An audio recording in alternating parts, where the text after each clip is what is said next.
So just like yesterday, honored to be here, honored to be back, hopefully getting the flow of things a little bit, but we have lots to cover, and so I want to jump right into the introductions. So Pam, let's start with you. You're, the first person I see here. So if, you're the president and CEO at not one, but two companies. So maybe just give us a rundown of your companies, what it is you're up to and what's keeping you busy these days. Yeah, sure. So maybe call it two, but the reality is that the second is really a subsidiary of the first.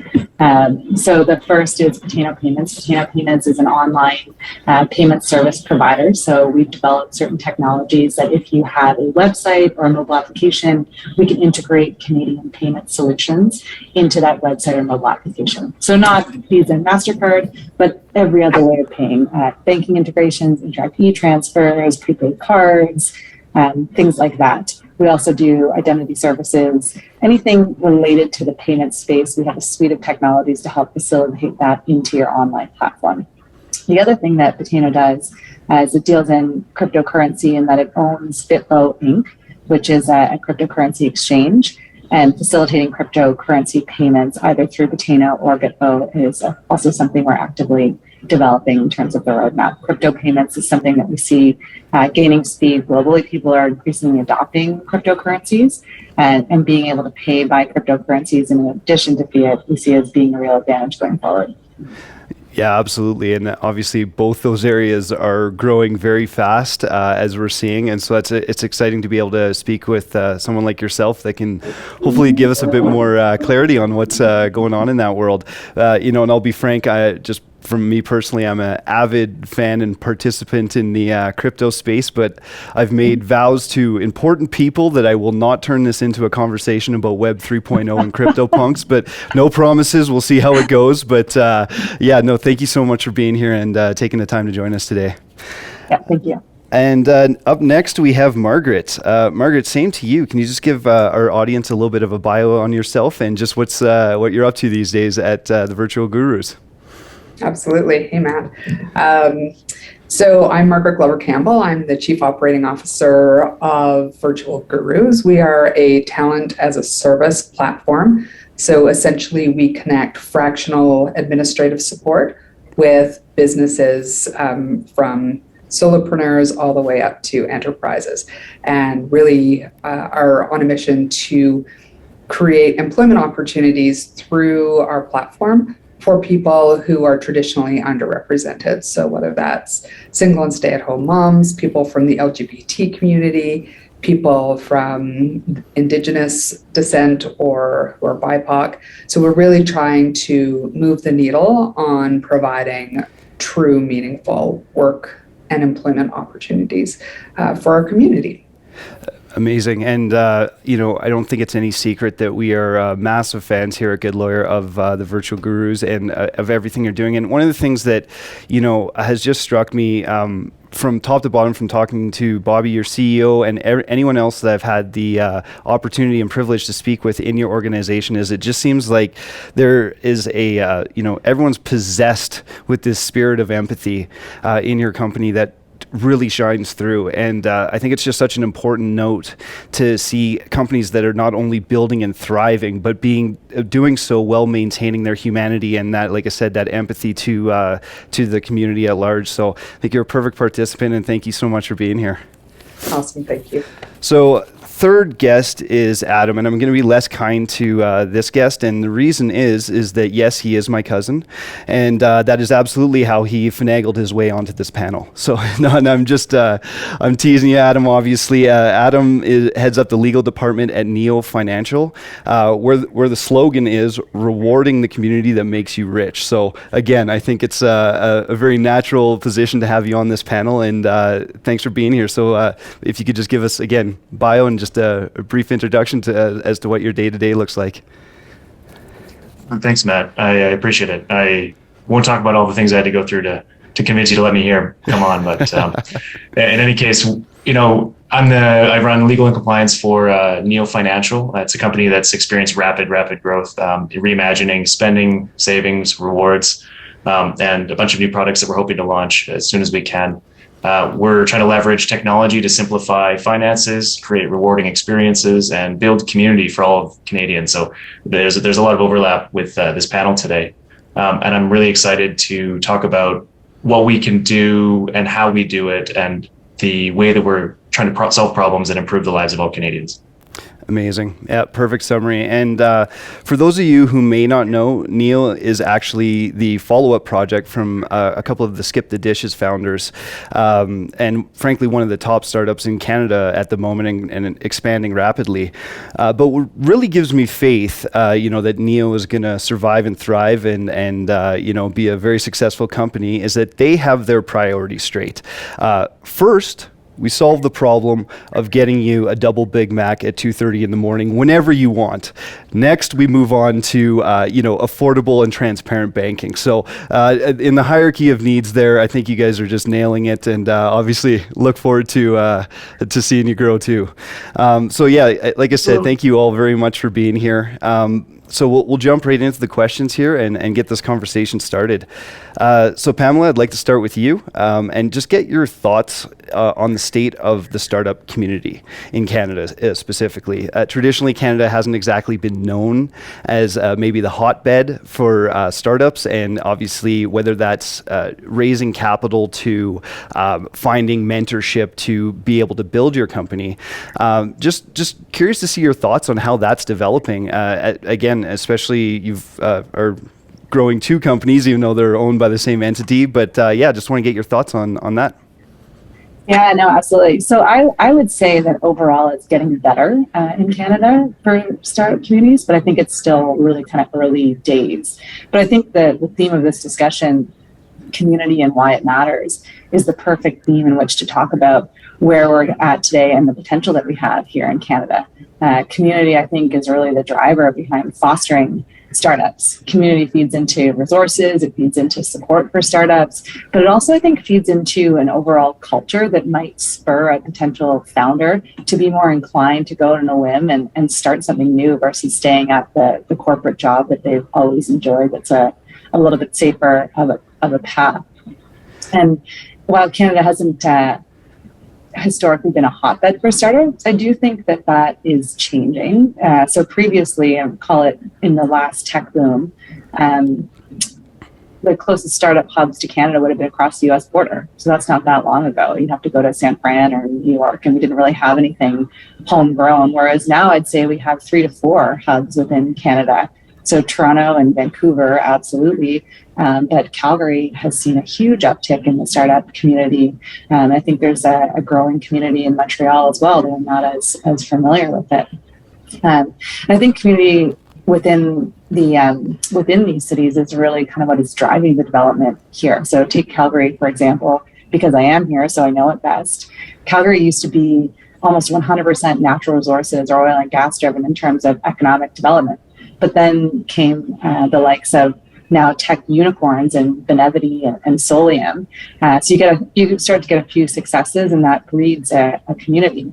And then along comes more attention, driving more startups, but also more support from the government and other organizations. And now we have community builders like Startup Calgary, or I'd also even say Harvest Ventures, which Adam would know well because they're also the former Skip the Dishes team, which encourages and provides resources to startups and scale-up businesses across Western Canada. So that's all based right here.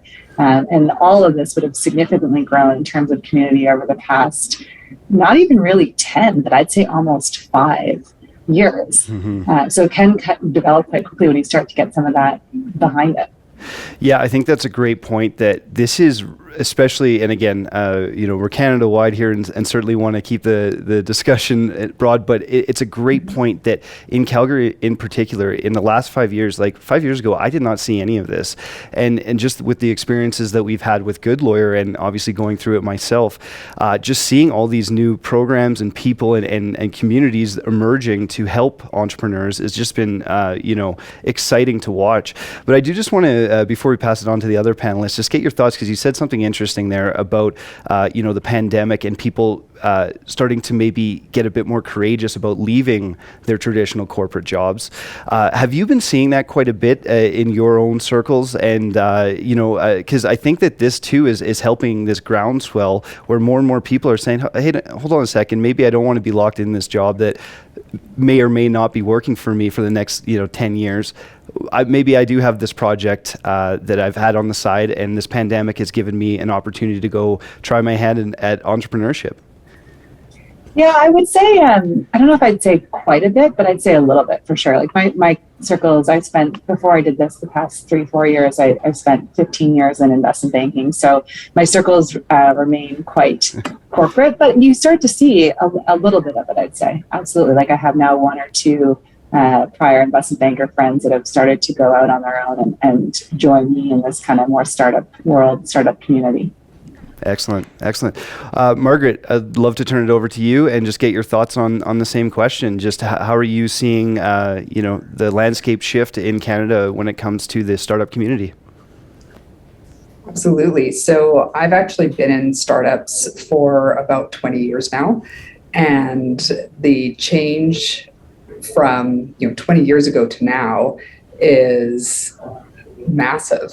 The community around startups and scale-ups, definitely here in Calgary, but also the networks that we're able to build across Canada. So there's people that I've met along the way throughout my career who are in Toronto or Halifax or Vancouver, and everybody is very supportive. You pick up the phone or you send a text or an email and say, hey, can we chat? I need some support, or I need a recommendation or referral. And the community here is just, it's fantastic. One of the things that I am seeing in Canada is that we are starting to see these smaller groups or spring up, right? So even if you look at Calgary and Edmonton and the work that's happening here with across the province and interprovincial type of activities through Rainforest and Alberta Innovates and different groups like that, we're certainly seeing growth there. But then you also look at Kitchener-Waterloo and what's happening there outside of Toronto, right? So everybody thinks that Toronto is that tech hub, but if you look at the growth from a per capita basis around what's happening there, it's phenomenal, right? There's so many amazing startups coming out of there. Absolutely. And, our previous panel touched on this a little bit, but if someone came to you and said, hey, look, I'm thinking about starting a new business, where can I start? Because I think one of the issues that I've found with entrepreneurs is that, they have this great idea, but then the realities of actually getting that off the ground soon come crashing in. And let's not kid ourselves, most businesses are hard. And, Goodlawyer's, exhibit A there, where you're trying to solve a hard problem. And if it was easy, it probably already would have been done. So if someone came to you and they mentioned it, like I said in the last panel, that a lot of entrepreneurs are very generous with their time, even if they seem much out of your league. But if someone's looking for where to start, what kind of advice would you give them? Well, one of the things that I think we're seeing, again, certainly within the last 4 or 5 years anyway, is this community of incubators as well across Canada, where it's traditionally been something that you've seen down in the States, specifically in San Francisco, Austin, but now we're starting to see companies like Plug and Play, and I'm going to completely lose the names of the other organizations, but there are these incubators that are starting now, where people with ideas can go and they can get mentorship in a more structured manner around what to do and what pitfalls to avoid. Because certainly when you've been around a startup for a while, you certainly start to know what some of the pitfalls are.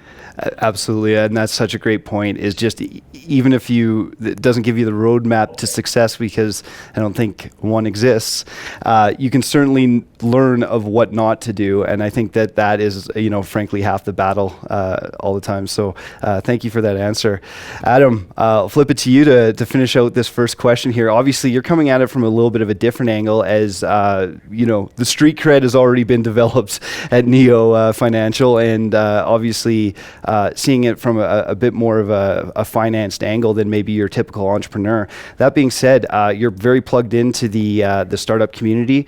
What are you seeing, and what type of developments are coming down the pike? Yeah, it's.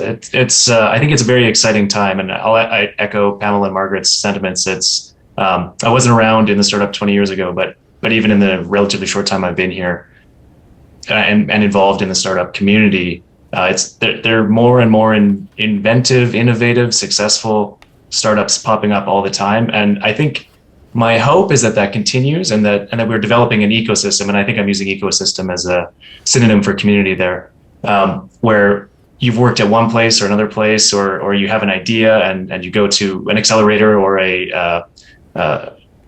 something like Harvest Ventures, which is affiliated with Neo, which helped Neo get off the ground, who do a lot of the background work and help you with funding details, HR, that kind of stuff.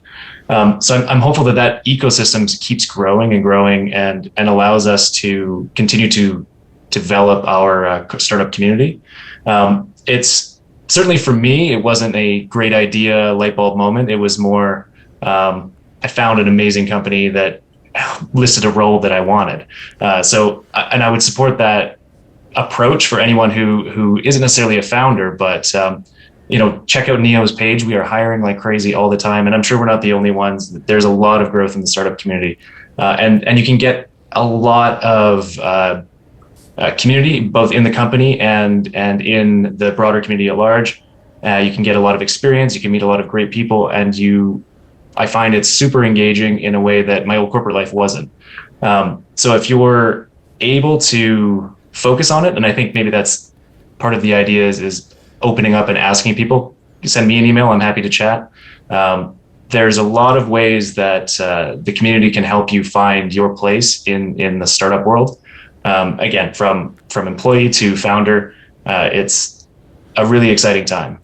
And I think that's just such a great point, that you don't necessarily need to be a founder yourself to get involved in this community. You can join one of these organizations that supports local entrepreneurs, or you can go and work at a startup. And I don't think there's any better way to learn than exactly what you just said, is get involved. If that's something that especially if you're not sure and whether or not you're wanting to invest everything into that idea, if you go in and get involved with these communities or go work at a startup, I'll tell you're going to get a front row seat. And you hear this advice all the time, but if I could rewind the clock to my early 20s, that's exactly what I would be doing, especially if I even had a modicum of interest in this area, is just going and risking it. Because if you go broke, then it really honestly does not matter at all. And so, being able to get a front row seat and learn from people much more experienced than yourself, I think is just such fantastic advice. And no, I appreciate it. And just kind of on a last note too, and for any of you out there, if you just Google,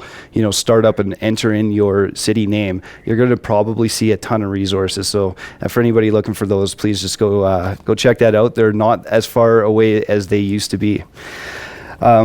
Switching here to question 2, and Margaret, I'm going to start with you on this one. How does your business think about and build community? In other words, who are your customers or stakeholders, and how do you go about engaging and interacting with them? Because again, building that trust seems to be kind of the first step to any sort of successful business these days. And I'd just love to hear how your company thinks about that.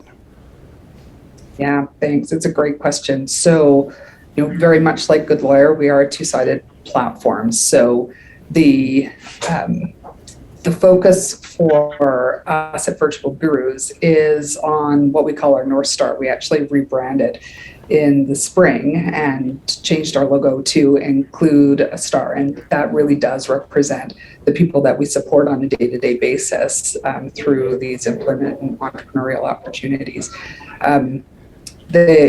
We one of the things that we do build community around is our VAs, our virtual assistants. So there's a very active online community where people speak with one another, they connect, they reach out for advice and assistance when they need it. But then, what we also do is we're trying to build in how do we provide perks and benefits to people who are, remote fractional workers.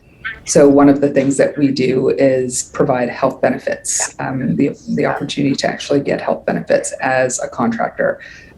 We also, they have access to Goodlawyer for any of their legal needs. So great answer. We do yes. try and I thought I'd give you a plug there.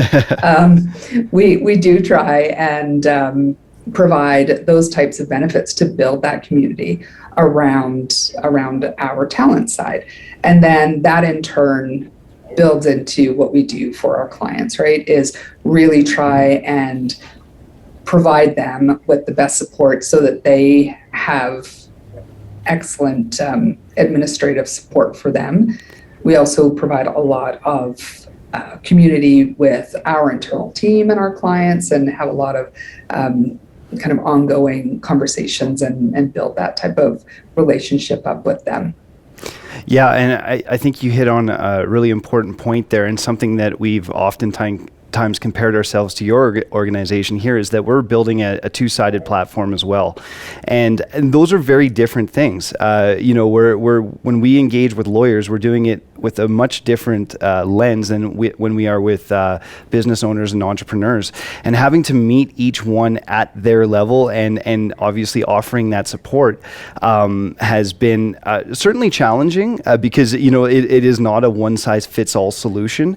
Do you find that the same with yours, that you're actually almost having, almost two separate sides of the business and having to meet them where they are? And again, you just kind of touched on it there, but about taking away some of those administrative issues that seem to trip people up. I think you're doing a great job, and maybe just speak a little bit to that. Yeah, and it really is trying to talk to two completely different audiences, right? And if I put my marketing hat on, you really are talking to clients and in our case virtual assistants in completely different ways. There's different messages, so all of that we're really trying to build up, and that would be the same for you guys. Sorry, I missed the last part of your question there. Oh, just about how taking away some of those administrative burdens can really unleash some potential. That's what we find with lawyers, is that they're so bogged down, especially the solo lawyers out there, they're so bogged down with the day-to-day running the business that they sometimes don't have time to actually focus on the actual doing of law. And that's why we sometimes see higher rates for legal services than they may otherwise be. But if you can take away some of those barriers, obviously it works both for your business model as well as the practitioners. I'm just wondering if that resonates with you, or if maybe this is just a legal specific phenomenon. No, it absolutely does. If you think about businesses, when you're talking about a small enterprise and you typically have a founder who wears different hats, well, if you can create a better ability for them to use their time on the business by taking away those administrative pieces, then obviously that creates a win-win. And then when you start to look at larger organizations, enterprise, we're really building out an arm that is going to support an entire administrative arm for companies, right? So really building out an administrative department, a remote administrative department for an enterprise Absolutely. Organization, right? So it changes the game entirely. Excellent.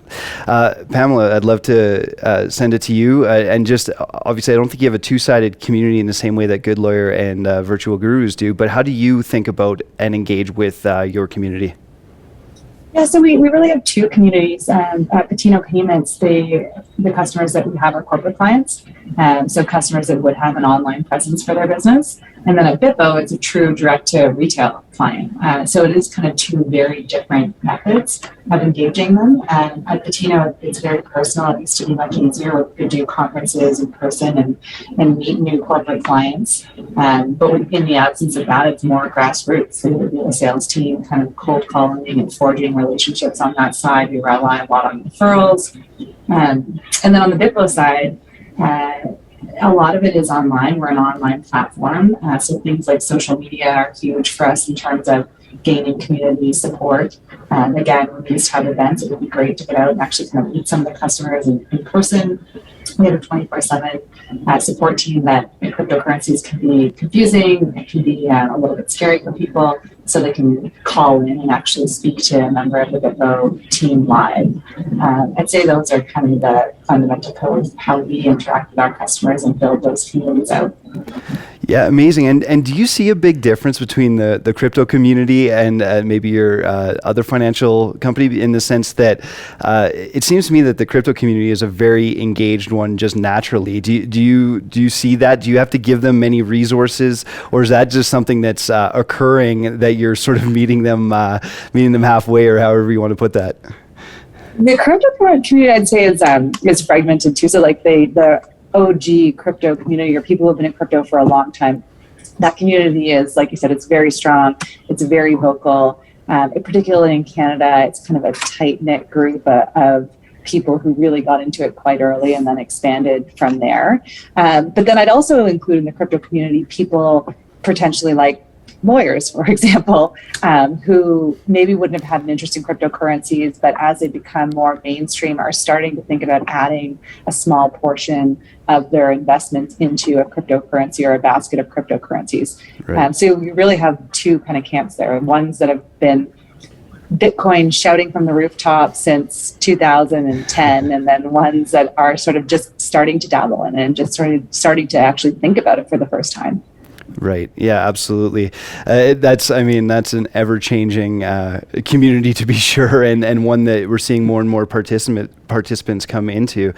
Adam, just to close us off on this round here, same question to you. Just, again, how does your business, again, I know this is a cornerstone of Neo, how do you guys think about, community and engaging with them, and obviously inviting your stakeholders along for the ride of what you're attempting to accomplish here? Absolutely. And I think I agree with what's already been said. But when you're looking at a startup, and probably any company at all, but certainly with a startup, it's a super, super, super important question. And at Neo, we spend a lot of time thinking about our community, who they are, and how we can help them and find mutual ways of growing together. And it's an ongoing process. It's never ends. We spend a lot of time with research and surveys and that sort of thing to help both define our customers and know where we're going, and to ensure that what we're planning on doing meets our customers or our community's needs. And we start at a pretty macro level, with engagement and experience being one of our values and one of our pillars. That way we can create the best customer experience possible and put it at the forefront of our business. And we like to think that's a pretty radical departure in the banking space. Mm-hmm. But even if in really competitive spaces, there's always a way of doing things better and improving the community. And I think probably the two big communities that we focus on is, one, obviously our customers. We want to make sure that it's really, really easy to use our products, that currently we have free products so that they're agnostic to your wealth or location. Anybody can get in and have the great products that we offer. The other side is our merchant partners. We have a large team dedicated to supporting small businesses, helping them grow, helping them improve marketing, providing useful insights on our customers. So whenever we take or look at our roadmap on where we're growing and where we're going, and where we want to put our resources, we're able to take that community and make sure we balance it against where we want to take, again, those items in our company against the community or for the community. And it can be tough. There's always competing resources. There's not enough time, there's not enough money, and not enough hours in the day. But if we have the growth in our community and our communities, both customers and merchant partners, at the forefront of our mind, we think that we can make the right decisions that help drive Neo forward. And I think as a startup, that's something that always has to be in the front of your mind. What is your community, and how do we keep providing them with the value that they need? I maybe throw a little piece at the end there that it can be pretty hard to know when something's not your community and to let them go, even though they may provide revenue or profits. That's a really, really tough position to be in. But really defining your own community and knowing where you make a difference is critical, I think, for a startup. Couldn't agree more with that. And we've run into that multiple times already here in our short journey here at Goodlawyer, where we've had to let certain segments that we know would likely be profitable walk away because it was not within our core expertise or where we really wanted to focus. And I think that is a great point, and something that a lot of founders should consider, that just because something could be profitable doesn't mean that it should be what you're focusing on at that point. So great piece of advice there, Adam. And actually, I'm just going to stay with you because I believe you're perfectly positioned to lead us off on the third question, which is how do you leverage your community into business results? Now, you've already spoken a bit about it, but really I'm just kind of looking for maybe a few more tactical tools that the entrepreneurs out there can use to take the once you've developed the trust and you've identified who it is that you're speaking to, how do you then turn this into something that are practical business results? Because at the end of the day, businesses do need to make money to survive, but at the same time, it sometimes can be a bit of a tough balance maintaining that trust while doing so. So how does Neo think through that and try and balance those equations? It's a really great question, and it's always a balance. Everyone here is in the business of making some money, and in order to do that, there are tough choices that have to be made from time to time. I think that how we try to make that balance work is, by putting that community first with everything that we do, whether it's from our merchant partners or the customers that we interact with. All of our products are free, so we think that gives us a big advantage and the ability to ensure that we are able to drive revenue in other interesting ways, because we're providing a product that, from our perspective, is top class across the marketplace, so that we are able to, so we're sharing maybe on some of our merchant partners, we'll be able to share some revenue there. With the customers, we make sure that we provide a product that is available to everyone. And I think maybe to dig into tactics a bit, we utilize our customer experience and customer support center quite heavily. You will find out all kinds of things on the phone call, the chat, and the web, and the emails. And those sorts of things help you drive both customer experience. It helps you find leakages in where you're losing money. It helps you find new product lines that where people are asking. Because if you're listening to your customers, sometimes they're yelling, but those are the good ones to listen to, because some people will not phone you, or a lot of people will not phone you. The people that do, they have a problem, and they're the ones who can really help you drive your improvement in your business. So we try to funnel those issues, opportunities, and challenges straight to product or development or customer experience or marketing, wherever we can, to ensure that we're constantly focusing on the bottom line of our, because if we don't make enough money and we don't exist next year, we can't continue to provide the products that we want to provide in the community, the merchant community, to help drive growth for small businesses around Canada. So there is a balance there. And maybe broadly as well, most of the startups that I've been interacting with have a funding round pressure as well. So you can't not continue to grow your user base and your revenue unless you want to really get hit on the next funding. That's a bit more strategic in how you can help manage that, but we probably don't have enough time to continue to delve too deeply into that. And I'd be interested to hear what the other folks on the panel have to say. Absolutely, and we'll flip it to them in a second, but I think your point just about sometimes people get hesitant when they get negative feedback, but frankly, if people care about your product and what you're doing, you're going to get some. And it's actually kind of a weird flip to think about it, but if people are complaining and suggesting ways maybe emphatically on how you can improve your services, that's a great thing, because they care about about it. If they didn't care, they wouldn't even reach out and let you know. So great point on that. Margaret, I'd love to hear your thoughts, and especially, again, with the kind of social enterprise nature of your organization at the Virtual Gurus. How do you manage that, where, maintaining that trust with your community while at the same time growing your enterprise into obviously the force that it's becoming? And one of the things that we actually do is we do look to companies like Neo and Cement and how they're growing and building out their customer support teams. And that's really something that we've been focusing on for the past year. The whole thing that Adam said about listening to your customer, there's nothing better than listening to your customers about what it is that they're looking for, what things are going right, what things are going wrong. And in our case, because we have what we call two customers, right? So we have our virtual assistants as well, really starting to understand what makes them tick and what makes them want to actually work with and for Virtual Gurus is really important to us. So that's kind of where the health benefits piece came in for VAs, right? Was really listening to something that was important to them, something that wasn't necessarily accessible to them in a cost-effective way as a solo individual. So, really trying to build community around needs, both for the client and the virtual assistants.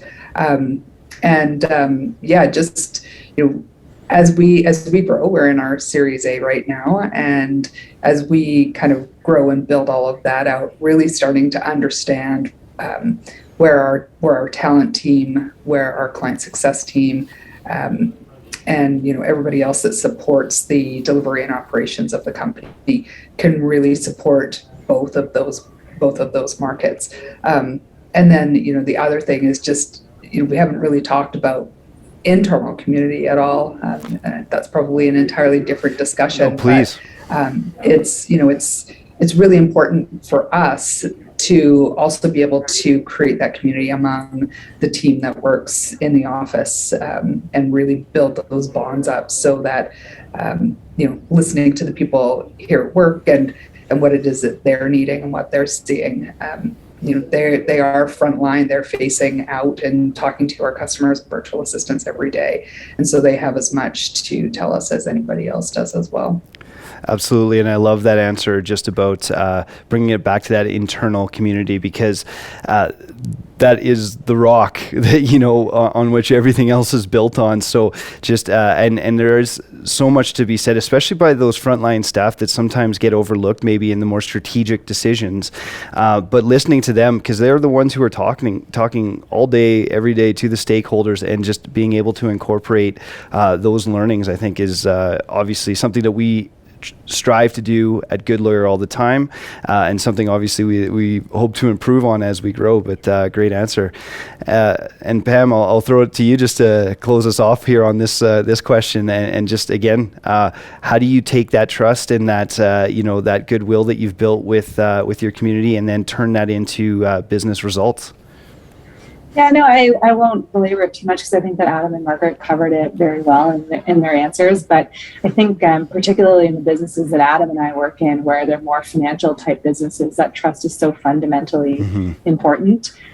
So listening to your customers, listening to the feedback helps you do two things: not only kind of course correct on things you might have got wrong or could have done better, but new feature requests are huge in that too. So we get a lot of that from both the social media communities that we've built, as well as through the customer support team too. And then referrals are huge. So if you're listening to your customers and making them happy, I look at our marketing reports every month, and it's more than a quarter of people that sign up for a Bitvo account and say the reason they signed up is because a friend or a colleague or family member told them that this was a good service.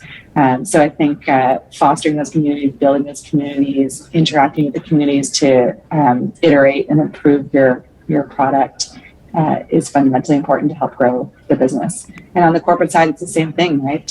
You're involved in these corporate communities, and everyone talks to each other.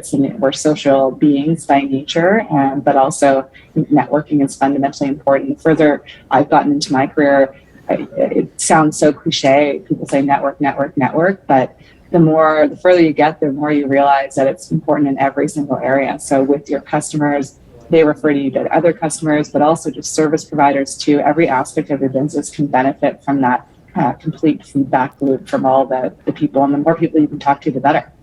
As Adam said, anyone listening to this event, I'd welcome them to reach out to me as well, because I find when people reach out to you with questions, not only can you maybe benefit them, but I always learn from it too.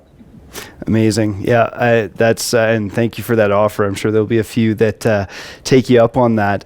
But yeah, and again, I think the legal community suffers from maybe the same,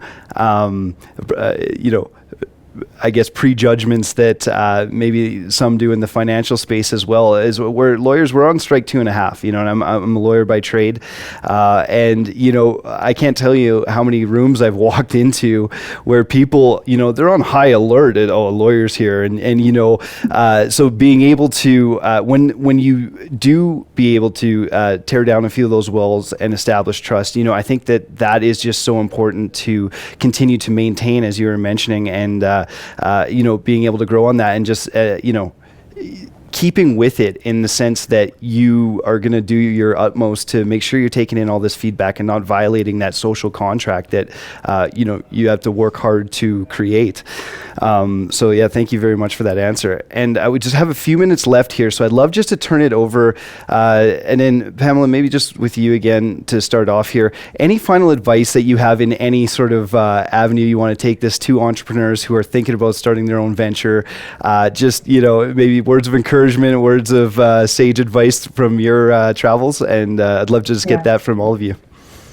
Yeah, sure. I got a couple of things immediately come to mind. So number one, do a ton of research with the resources that are in your area. And we talked about resources that are local to you. But I think one of the benefits that have come out of COVID and this whole work remotely thing is that your immediate resources have kind of expanded globally. So you now have a lot more at your fingertips than you ever would, because people in the other side of the country or the other side of the world can sit and have a coffee with you, just like we kind of are today. So take advantage of that. And like I said, it sounds cliche, but network. Mm-hmm. The other thing I would say for startups and founders, and I was at a talk on earlier in the start of this business, and it was we could still have in-person events, and the keynote speaker was one of the co-founders of Benevity, and he talked about a day in the life of a startup and a founder, and he showed this graph that was like this, the highs and lows, and how you go from like you're on top of the world and everything's going to be amazing and it's all going to work out, to like the very next day, and you can see Adam and Margaret nodding because it's like everyone goes through this. The very next day you're like positive that you're going bankrupt and you made all of the wrong decisions and your shareholders are going to lose all of their money, and then it goes back.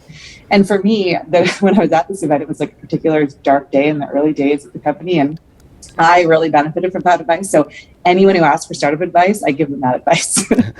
Amazing. Perfectly said. Thank you very much for that. Margaret, I know you have a ton of experience in the entrepreneurial space, so same question to you. Any final words for entrepreneurs out there? Yeah, I think the best thing that anybody's ever said to me or to Bobby, who's my partner here, is, just do it. Be brave, get out there. And, if you have an idea, absolutely, do the research like Pamela said, but don't be afraid. Don't put it on the back burner. There's, in my opinion, nothing better than being part of a company or starting a company that is brand new, and you get to try new things and just, build. There's nothing like it. It's so exciting to be able to kind of just take something forward. So yeah, don't be afraid, be brave, just get out there and try. It is an incredible feeling watching your baby grow. And I know that both literally as I have a new child myself, as well as watching Goodlawyer, grow each day is so exciting. So thank you. Adam, I'll just pose the question a little bit differently to you, because maybe someone who wants to transition out of more of a traditional career into a startup, what advice would you have for them, and just any final thoughts you have on that? Yeah, I mean, it's surprisingly similar advice. It's scary. It's a lot of work. It's hard. And there isn't necessarily a roadmap. There isn't a standard career trajectory that's going to take you there. So whenever it's probably very much the same as having an idea and starting. Apply at Neo, apply at SynMed, apply at Goodlawyer, and take the risk. You probably make a little less money in the beginning, but 100%, I have no regrets. I've been way more engaged, way more challenged. I've learned a whole bunch more. I've met a ton of amazing people. It is a really exciting and I don't know how else to say it. It's exciting. It's really exciting. And I'll like sort of reiterate as well what Margaret said. Like you got to be brave. It's not you can't not be scared. That's part of it. It's being brave, like feeling the fear, doing it anyway. 100%. I think that's a perfect way to end it off, because that's 100% right. You'll always feel the fear, but doing it anyway, I echo your thoughts completely. So I promised that I'd get you to your 2:00 meeting, Adam. So I think this is the perfect time to call it off here. But thank you so much to all three of you for joining us today. Certainly appreciate it. I know I just learned a lot, and really appreciate your thoughts.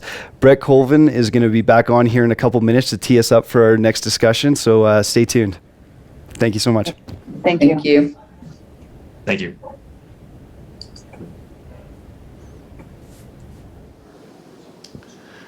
And we're back. I don't know about everybody watching today, but for me, with my founder hat on, I've been on this journey for a few years, and just listening to, the investors on our first panel today, and then these entrepreneurs on our second panel, one of the common threads to me totally seems to be that building a startup, building a business, being an entrepreneur is incredibly hard.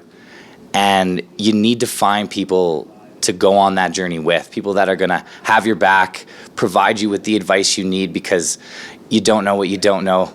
We always like to say that as a lawyer, but you don't know what you don't know, and being able to expedite that learning by building your community, your personal community. We were just talking about building a community as a business, but you really need to think about, on an individual level, whether you want to be a founder or whether you want to join a startup and, jump on the roller coaster, finding that community in your own network and having people that you can bounce ideas around, and, people that put a smile on your face every day is so important to this journey, because I can tell you, for me, it's the most purposeful thing I've ever done, but it's also the hardest thing I've ever done. And, no day is easy, but with the right people, every day is rewarding. And, I wanted to just invite one of our friends here at Goodlawyer from the Trade Accelerator Program in Calgary that is put on by Calgary Economic Development. But TAP has been a huge community builder for us. And just wanted to share a bit of the spotlight today with David Dryden from the Trade Accelerator Program to give us a quick kind of pitch on what TAP's all about and how they've been helping build community in Calgary, in Alberta, and right across the country. So, David, welcome.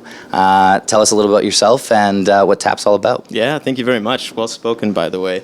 The Trade Accelerator Program is an amazing program. It's national right now, but it was started in Toronto by the Toronto Board of Trade.